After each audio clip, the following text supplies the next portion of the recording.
livramento no nome de Jesus. Agora Marcos capítulo 4, versos 39. Miguel deve ter colocado ali, não sei se é ele ou o Jackson que está ali. Vou ler com vocês aqui então. Vamos lá? Marcos 4, 39 diz assim, ó. Ele se levantou, repreendeu o vento e disse ao mar: aquieta-se, acalma-se. O vento se aquietou e fez-se completa bonança.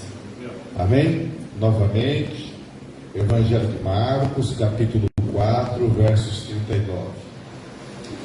Ele se levantou, repreendeu o vento e disse ao mar: aquieta-se, aquieta-se, acalma-se. O vento se aquietou e fez completa bonança. Amém, povo de Deus? Meus irmãos, esse versículo conhecidíssimo de todos nós, mas eu creio, diante de Deus, diante desse momento que nós estamos vivendo com o Senhor hoje,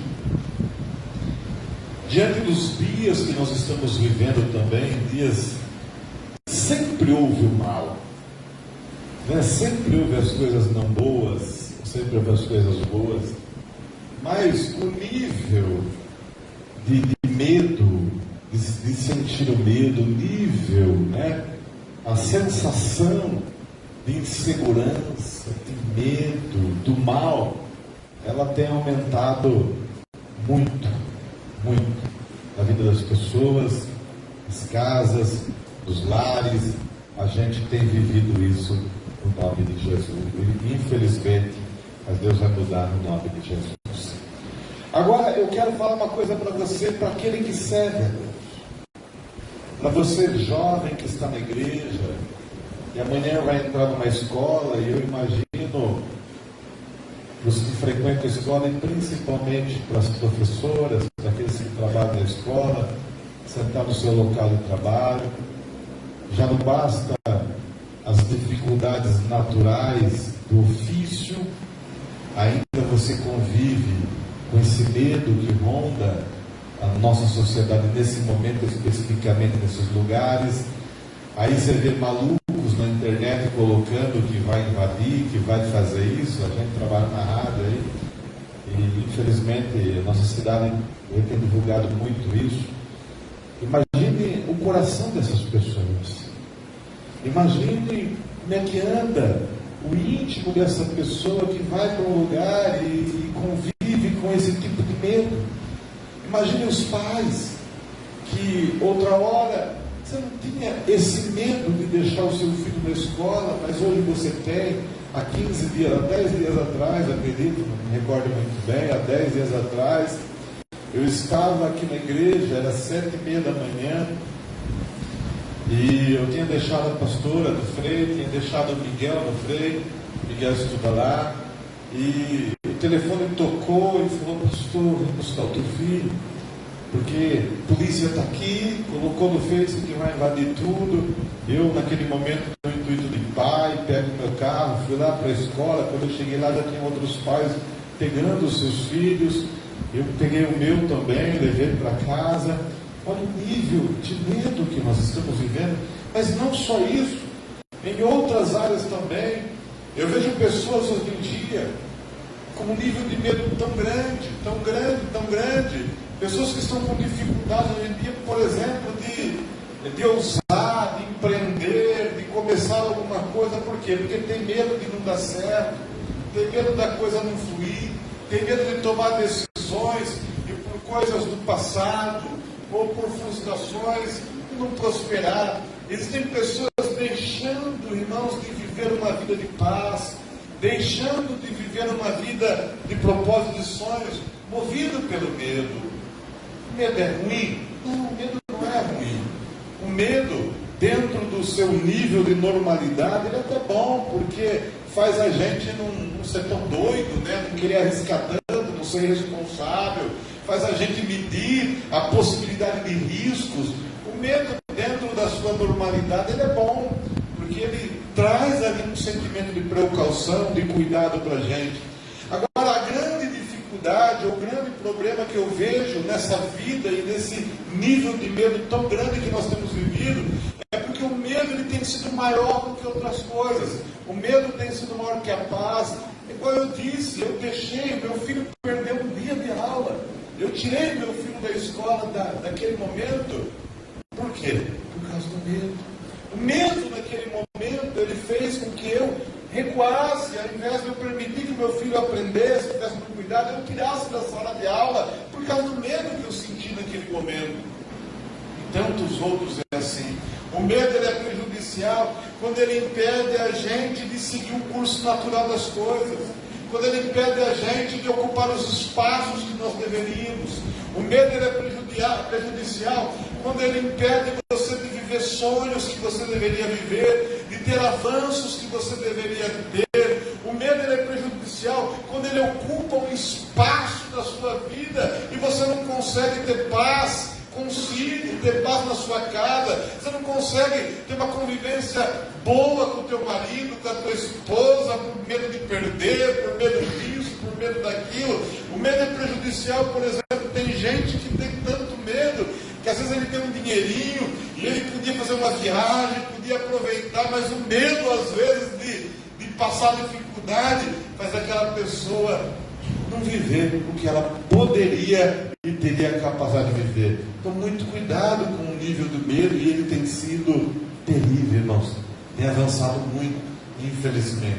E aqui a gente vê um versículo onde Jesus está com os discípulos no barco, levanta uma grande tempestade, e aqueles homens que estavam com Jesus, eles eram pescadores, conheciam o mar, conheciam o barco, conheciam as técnicas para se enfrentar uma tempestade, para se enfrentar a adversidade do mar. Aqueles homens conheciam aquele mar da Galileia muito bem. Eles ganhavam o pão deles dali. É dali que eles tiravam o sustento da casa deles. Não era novidade estar no mar da Galileia e passar por dificuldade, mas veio um vento anormal naquela noite, naquele tempo. Se levantou um vento tão grande, tão anormal, que mesmo aqueles homens tendo total domínio daquele lugar, daquela situação, daquela profissão, eles ficaram com medo. Ainda bem que Jesus estava ali. Ainda bem que Jesus está conosco. Ainda bem. Porque mesmo que nós sintamos medo, Ele vai trazer paz para nós. E ali Jesus é acordado em meio àquela dificuldade extrema. As pessoas provocam a Jesus, as pessoas incomodam a Jesus para que Ele se manifeste, e Jesus ele se manifesta ali. E a palavra que Ele dá aos discípulos ali, que se encontra em Marcos 4:39, que você leu comigo, e Ele diz, deixa eu ler do 38 e 39 agora. Marcos 4:38. Ele estava na polpa, dormindo sobre uma almofada, então despertaram, dizendo: Mestre, não te dá que pereçamos? Uma pergunta. E no 39, e ele despertando, repreendeu o vento e disse ao mar: Cala-te, aquieta. E o vento se aquietou, e houve grande bonança. Versículo 40, ele olha para os discípulos e diz: Por que vocês estão tímidos? Vocês ainda não têm fé? Uma pergunta que às vezes eu me faço. Qual o nível da nossa fé para enfrentar as adversidades e o medo? Qual é o nível da nossa fé diante dos confrontos diários que nós temos? Qual o nível da nossa fé para podermos enfrentar os problemas da nossa casa, da nossa família, os problemas pessoais, para lidar com decepções, com frustrações do passado? Qual o nível da nossa fé para lidar com superação, com restituição, com renovo? Será que somos capazes de crer que o melhor de Deus ainda está por vir? Isso é bíblico, irmãos. E por que o melhor de Deus ainda está por vir? É porque a obra que Deus começou na sua vida, ela tem continuidade. Se ela foi bonita no passado, não parou ali. Os Senhor continua moldando você. Você está em processo de crescimento. Fala para essa pessoa bonita do seu lado: o que Deus começou, Ele continua fazendo. E fala para ele: você está em processo de crescimento. Você ainda não chegou na obra final. Vai ficar bonito o que Deus vai fazer. Vai ser grande o que Deus vai fazer. Porque Ele está trabalhando na tua vida.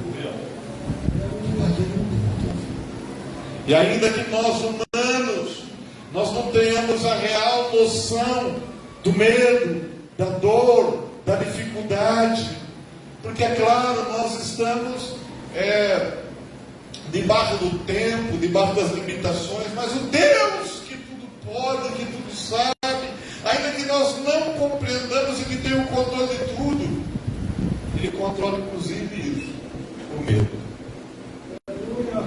Falar da tempestade externa, o vento que sobreveio daquele mar, aqueles homens, mesmo sendo pecadores, veio um vento anormal.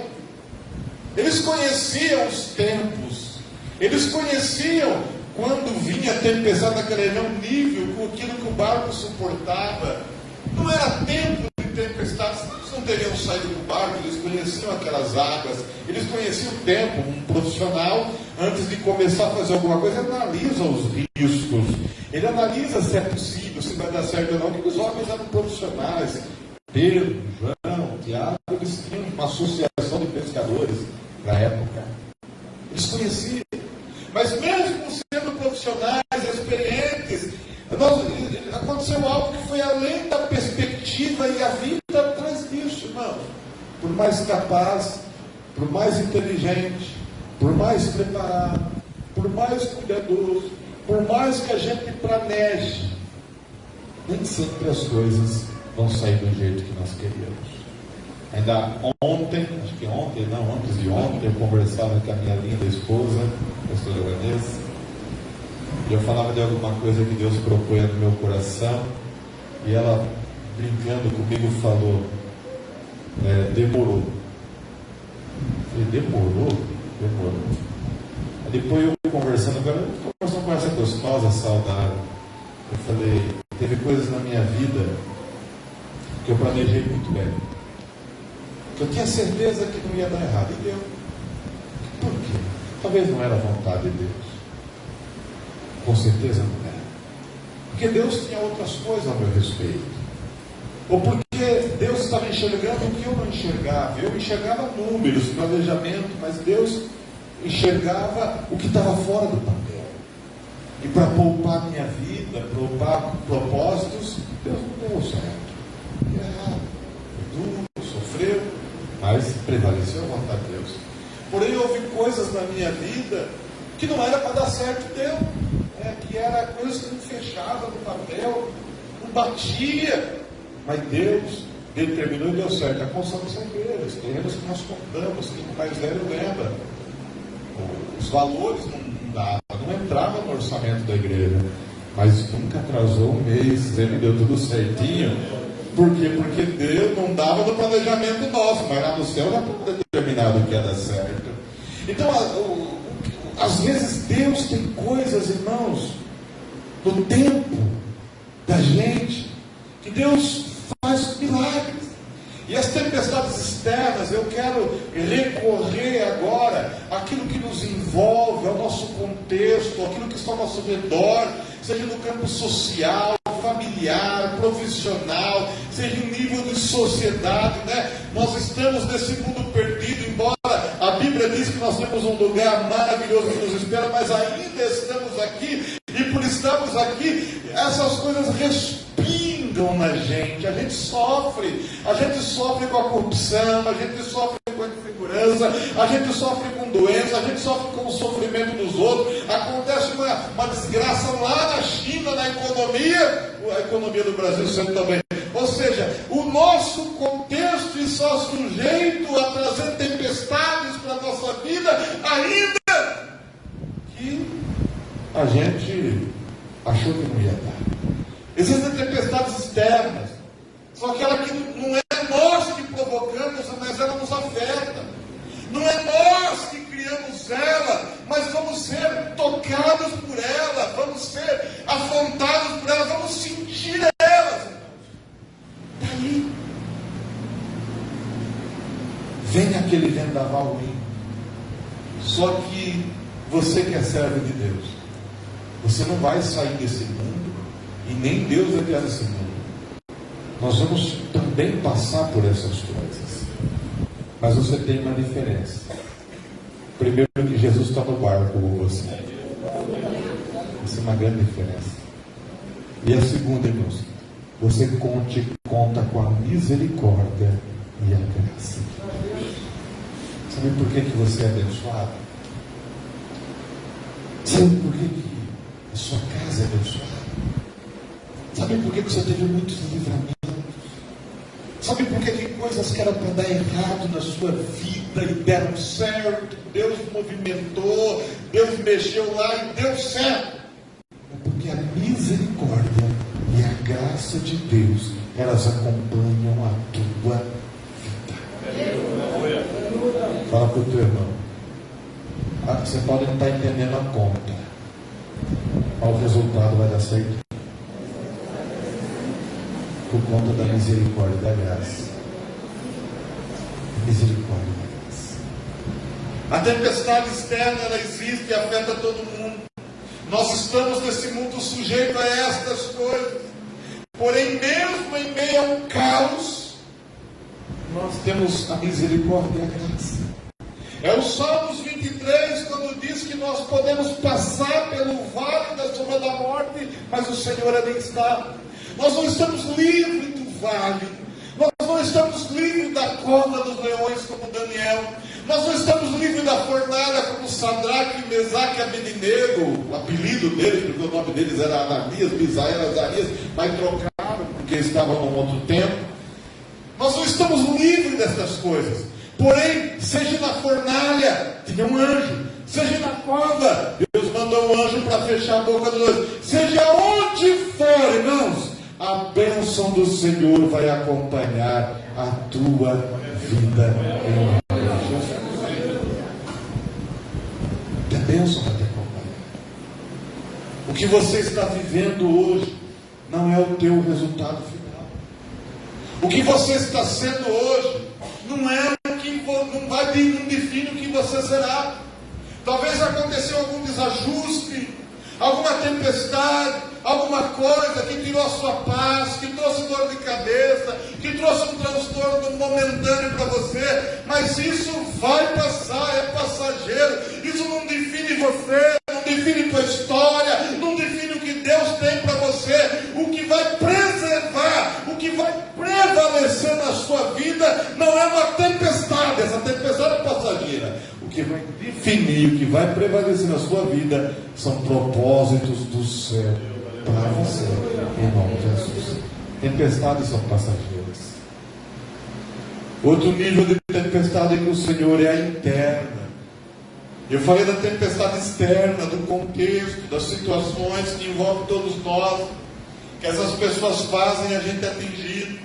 Mas eu quero falar agora da tempestade interna, daquela do coração, aquela da alma, aquela do pessoal, aquela do indivíduo, aquela que só você sente. Às vezes você está na igreja, bem arrumado, bem vestido, mas só Deus sabe o que você está passando. Às vezes lá na sua casa, no seu íntimo, e aonde ninguém vai, ninguém sonda você, as lutas que você tem passado, o confronto, só você sabe o que você passa na sua casa, só você sabe o que você passa com o teu marido, só você sabe o que você passa com a tua esposa, com os teus filhos, quem sabe a luta que você tem passado com eles, quem sabe jovens que aqui estão, e muitos jovens novos que eu vejo aqui, quem sabe vocês têm passado desafios muito grandes com os pais na casa de vocês, onde você olha para você e você vê dificuldades que estão ali dentro, não dá para fugir, não dá para ir embora, não dá para jogar tudo pro alto, é pior. Mas isso traz dentro da gente tristeza, decepção, traz frieza, traz um sentimento de fracasso, traz coisas ruins. E aí tudo aquilo que você vem para a igreja, você vê o pastor pregando, você vê o pastor falando, você vê a pastora louvando, você vê famílias abençoadas na igreja, você vê gente que tem emprego bom, você vê gente que está com uma esposa, que está com uma família, você vê gente que amanhã tem um trabalho, graças a Deus, e você fala, e eu? Estou ouvindo, eu estou escutando, mas quando chega a minha bênção, quando chega a minha vitória, quando chega a minha resposta, a gente ouve testemunhos da igreja, como ouvimos semana passada, da igreja Mateus maravilhoso, o cuidado de Deus, dois jovens, tendo uma experiência forte com Deus. Talvez eu diga, queridos, isso foi a minha pergunta por muitos anos quando eu cheguei para a igreja.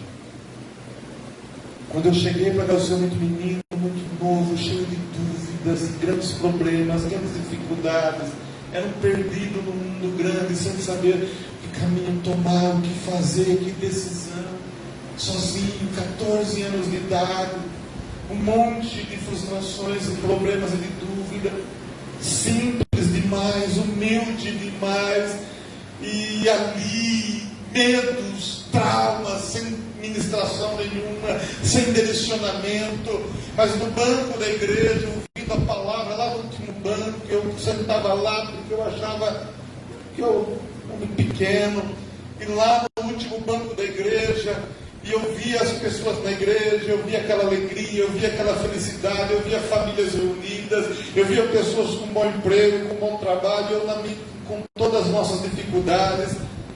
Um dia no banco da igreja, eu sempre conto isso porque isso foi marcante.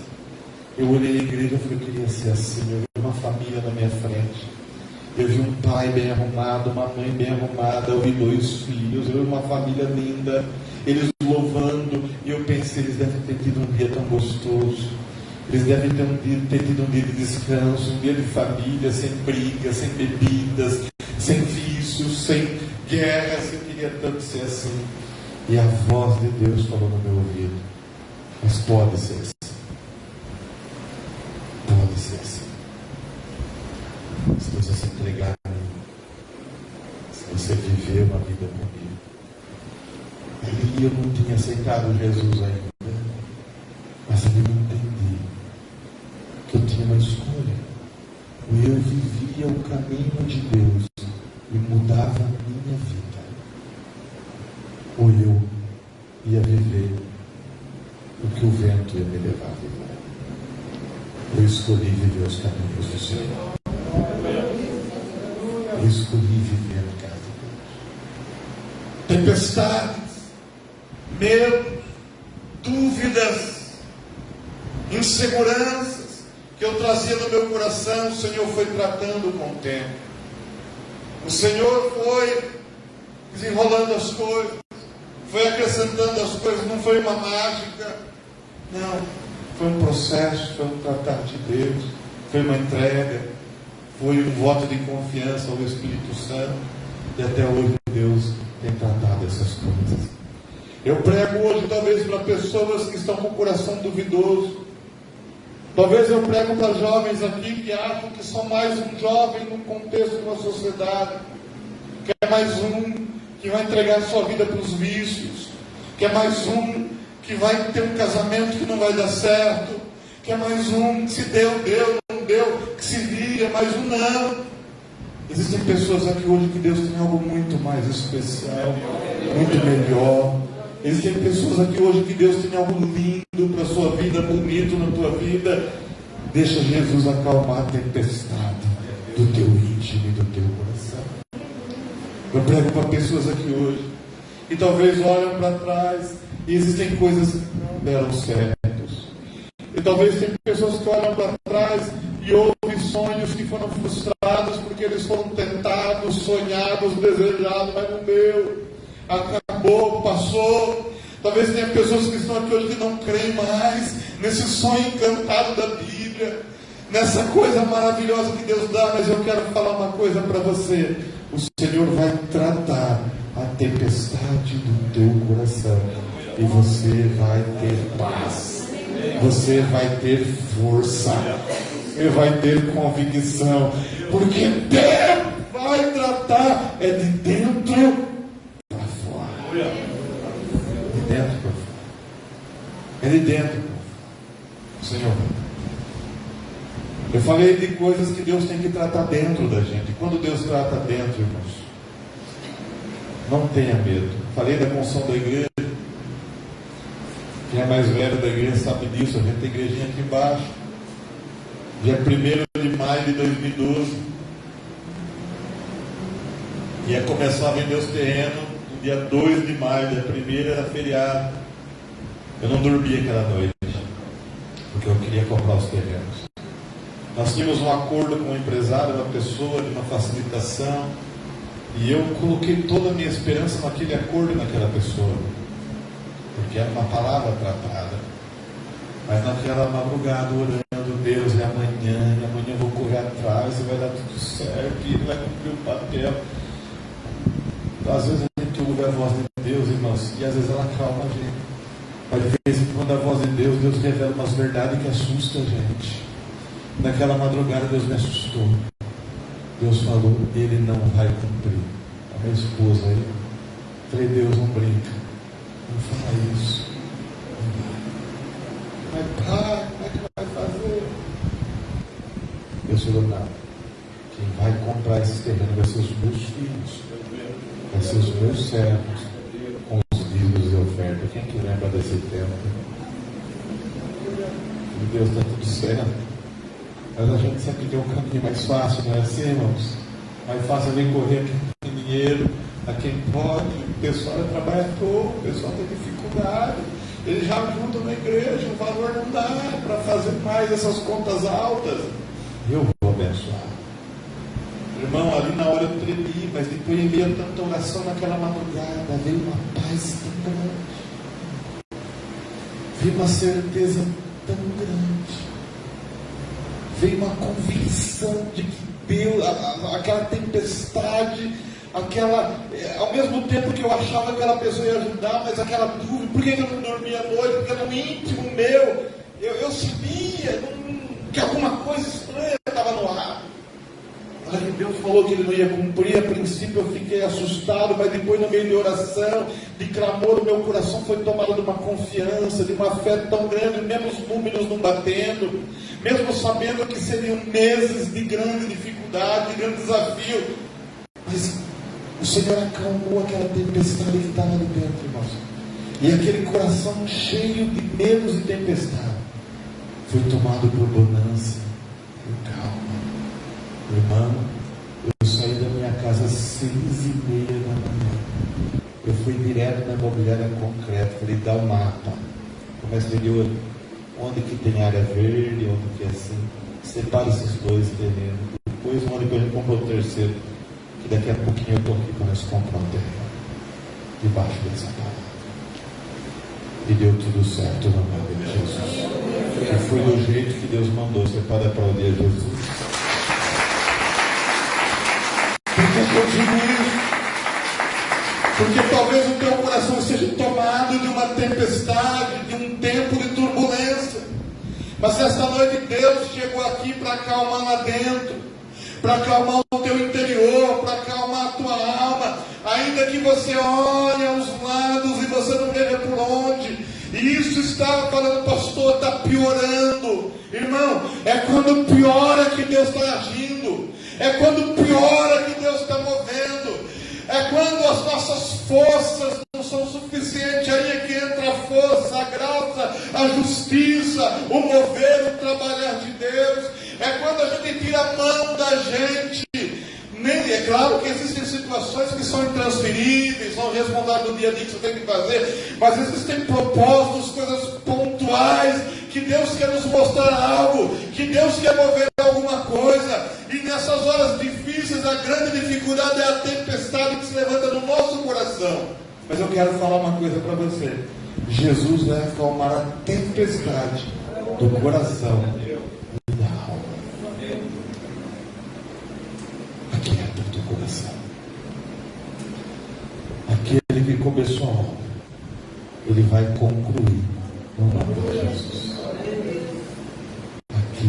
E essas experiências, esses desafios que Deus me deu, foram muitas vezes que Deus pediu coisas loucas para mim. Deus pediu coisas que humanamente eu não poderia dar. mas eu dei. E elas foram criando em mim experiências com fé e com Deus. Hoje eu não tenho dificuldade nenhuma, irmãos, em viver dependendo da vontade de Deus. E eu vi que eu sou mais abençoado. Eu vi que eu sou mais feliz. Eu vi que a minha casa é mais abençoada quando eu me permito viver dependendo da vontade de Deus. Dependendo da vontade. Não vai cessar as tempestades externas, elas continuarão, o mundo caminha para pior, mas você está debaixo de bênção e misericórdia. Você está debaixo de bênção e misericórdia. A tempestade da alma, do interior, você será constantemente confrontado, mas aprenda a descansar no Senhor. Aprenda a não potencializar o mal, a dificuldade. Deus, Ele te abençoa, mas se houver alguma dificuldade, algum desconforto que nós venhamos a passar na vida, não será para a tua desgraça, não será para a tua morte, não será para a tua vergonha, será para algo maior de Deus na tua vida, será para algo sobrenatural de Deus na tua vida, será para algo muito maior de Deus na tua vida, na tua casa. Eu quero falar uma coisa para você: eu vivo aprendendo de Deus. Eu vivo buscando coisas novas, aprendendo do Senhor, mas as maiores lições que eu tive com Deus foram das minhas maiores dificuldades, foram nos momentos que eu tive que me posicionar, foram nos momentos que eu tive que decidir, foram nos momentos que eu tive que recorrer ao Senhor. E quando a gente recorre a Deus, irmãos, primeira coisa que acontece, quando vem as dificuldades, primeira coisa que acontece quando a gente recorre a Deus, a tempestade da alma, ela é acalmada. Primeira coisa, o Senhor acalma dentro de você. E o exterior? O exterior é consequência daquilo que Deus tem para você viver. O exterior, ele é movido a um propósito, e você está incluso nisso. O exterior, ele é movido a algo muito maior, e às vezes ainda que você não entende, mas é Deus trabalhando em tudo. Agora, a tua alma, aquela tempestade interior, essa o Senhor faz questão de tratar, porque aí é morada do Espírito Santo, não é morada do medo. Aí não tem que prevalecer o medo ou a desgraça.